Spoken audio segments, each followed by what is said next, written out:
Alright, let's talk about House on Fire Part 5. If you've not yet watched my review on House on Fire from Part 1 to 3, I advise you all to go and watch it before seeing this one. So I'm here to review another movie this evening, and it's titled House on Fire Part 5. Yeah, I was so happy when I discovered that this movie was out, and I didn't even know on time. It was already uploaded and I didn't know. So go and check it out before you see my review so we can connect or we can discuss better. House on Fire Part 5 was directed by Mike Bamiloye, produced by Mike and Gloria Bamiloye for the Mount Zion Faith Ministries. DOP on the set, Damilola Mike Bamiloye. Soundman Yomi Odusina. Lighting was done by Fabumi Olawale and Kanu Moses, and music was done by J. Mikey, edited by Sunday Ishola, continuity Sunday Ishola, Adiola Oluwagbemi, Jerry. So House on Fire Part 5 features cast like as usual. Elvon Jarrett played Kunle, Gloria Bamiloye played Iyabo, and Tobi Olumuyiwa played I think Tobi Olumuyiwa played Bayo, and then Ife played Rose, and then I think Kayode Owojori played Ola, and then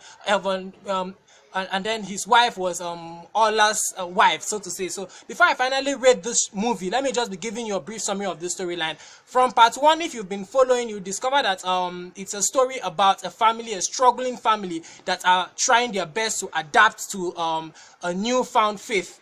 They've just been born again, so they're trying their best. From Part 1, they were this kind of a worldly home, but from Part 2, I think they began their process of salvation. Not until Part 5. I think in Part 5 they were already saved. So they were in Part 5 they were just trying to like fit into this newfound faith and found belief. They were the struggle. It's all about the struggle of how they were able to cope with their new belief. Of course, the husband who was played by Elvon Jarrett, who played Kunle, got a job and was thinking that it's God's way of answering his prayers so that he can cater for I think the less privileged, and he had this dream. He wanted to be a governor, so he thought that the contract he was to get was to help him do that. He felt it is still the work of God, and then his wife, they were all praying for that. At the end of the day, it did not come. His friend, played by Kayode Owojori, finally got the job, who was Ola. He finally got the job, the contract rather. So at the end of the day, they discovered that that was not the plan God had for them,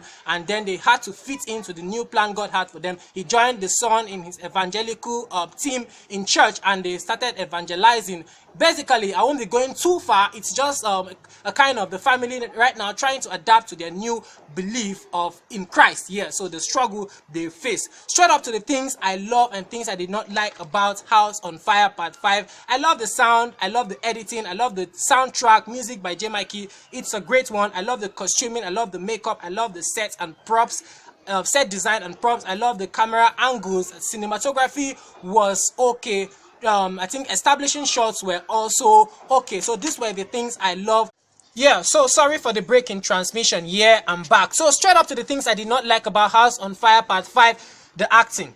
I mean, if you watch this film from Part 1, 2, 3, you discover that the way the cast performed in Part 5 was cannot be compared with the way they did in Part 1, 2, 3. I mean, when I saw Part 5, I was like, oh, this is not what I expected of the cast. I mean, they did better in Part 1 to 3 than what I'm seeing in Part 5. So it didn't really go down well with me, the acting. That's one of the things I did not like. Also, what I did not like about House on Fire Part 5, House on Fire Part 5 lost its humor in Part 5. It wasn't funny. I mean, there were some comic reliefs that we got in Part 1, 2, 3 that it just lost its humor in Part 5, which I think didn't work for me. Also, it was predictable. It got to a point I began to predict lines that would be said by characters, and then it was finally said by those characters. The scenes were predictable. You could tell what would go on. Also, House on Fire Part 5 was too long. I mean, 2 hours and above is too much. A lot of scenes dragged on way too long. I mean, it's a gospel film, but I mean, at least even with the dialogue, there should be action to the dialogue. I mean, there should be action to the dialogue to make it interesting. But just dialogue up and down.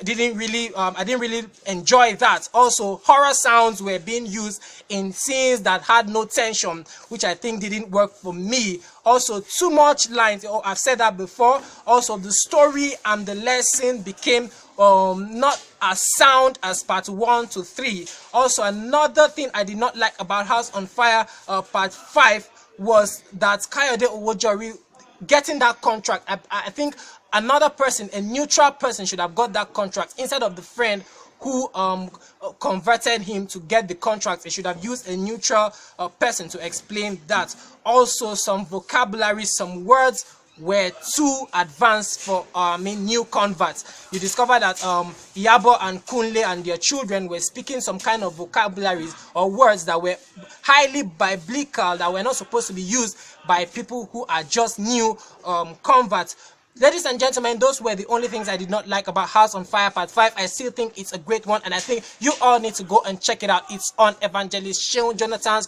YouTube channel. Thank you very much for watching this movie review. Always keep your fingers crossed for more gospel film reviews from me. Yeah, so I'll see you all later in the next one. Bye.